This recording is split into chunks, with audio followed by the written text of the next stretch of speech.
Nous allons voir dans cette vidéo comment, à partir de Query Selector All, on peut récupérer un ensemble d'éléments et travailler dessus avec la boucle for of. Tout d'abord, je vais créer une dizaine de paragraphes en utilisant cet artifice. P, tu vas contenir des items que je vais te numéroter. Par exemple, ici, on aura une double numérotation. Je vais en mettre une dizaine et je fais tabulation. Voilà, donc j'écris 10 paragraphes. Ce qui m'intéresserait ici, c'est de les récupérer et de modifier le texte, par exemple. Nous savons, grâce au DOM, que Query Selector All me permet d'aller chercher tous les paragraphes. Il est peut-être intéressant d'aller vérifier que j'ai bien dans console log, voilà, une dizaine de paragraphes. Enfin, c'est pas une dizaine, c'est 10 paragraphes. Alors l'idée que j'ai ici, c'est simplement de modifier le texte.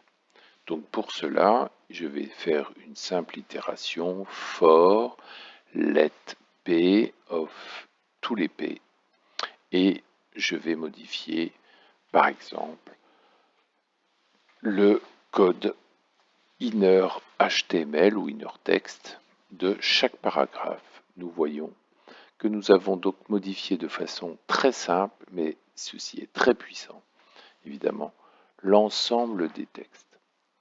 Nous pourrions faire peut-être autre chose, c'est que nous pourrions faire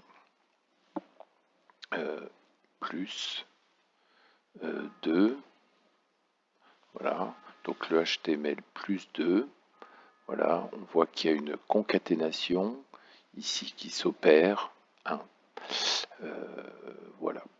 Alors, la boucle marche du premier jusqu'au dernier des paragraphes et je vais ici écrire un code qui va faire un break, c'est-à-dire que dès que un élément vérifie une condition, j'arrête. Donc j'ai la même structure pour tous les P, je vais modifier le texte, mais ici j'utilise un artifice qui est quelque chose de très puissant. Si l'élément, et là je vois que je vais pouvoir évidemment trouver l'élément qui match quelque chose. Alors le match, je vous ai dit que c'était une méthode sur les éléments qui vérifie que, par exemple, un sélecteur est vérifié. Ici, le sélecteur est un peu étrange, c'est un P plus P plus P plus P. Vous savez qu'en fait, c'est est-ce que tu es un paragraphe, qui a un paragraphe devant, qui a un paragraphe encore devant. Donc, en fait, à partir du quatrième, si nous regardons ici, celui-ci a un paragraphe devant lui, puis un autre, puis un autre. Voilà. Alors pourquoi celui-ci n'est pas satisfaisant, puisqu'il a bien un paragraphe devant lui, deux, trois, mais pas trois, il n'en a que deux. Ainsi, à partir de l'élément numéro 4, vous avez la condition qui est vérifiée et vous pouvez arrêter votre boucle. Si vous ne voulez pas arrêter votre boucle, mais faire un cas spécial, vous pouvez toujours ici dire trouver, changer par exemple.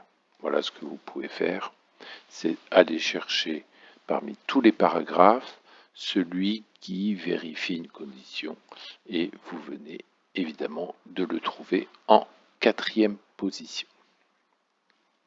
Mais, regardez bien, celui qui est en cinquième position a aussi le paragraphe qui a 4, 5 en a aussi 3, 6 en a aussi au moins 3, etc. Donc si vous voulez vous arrêter dès que vous trouvez cette condition, il vous faut encore une fois ajouter tout simplement break qui va arrêter dès que vous aurez trouvé votre condition la boucle d'itération.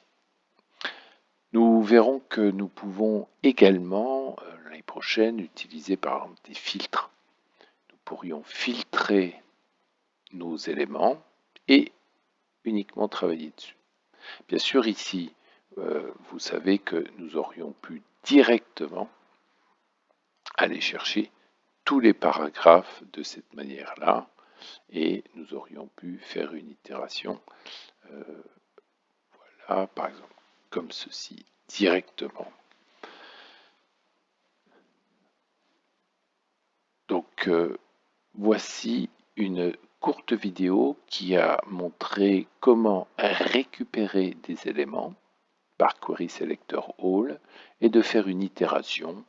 Et à chaque itération, vous pouvez faire une action.